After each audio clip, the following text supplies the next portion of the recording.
কি কি কথা বললে স্ত্রী তালাক হয়? অনেক বড় প্রশ্ন, পড়তে ছোট কিন্তু এর কথা অনেক লম্বা।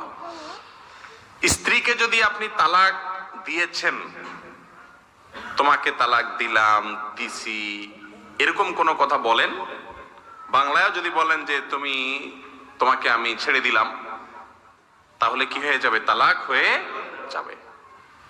এমন কি যদি আপনি তালাকের নিয়ত করা ছাড়াও বলেন, কিন্তু যা বলছেন তা জেনে শুনে বলছেন, আপনি পাগল না, পাগল হয়ে গেলে ভিন্ন কথা, মাফ। কিন্তু সুস্থ মস্তিষ্ক সম্পন্ন মানুষ যদি স্ত্রীকে তালাক দিছে বলে, তাহলে কি হয়ে যাবে? তালাক হয়ে যাবে। এটা একটা ডেঞ্জারাস কাজ।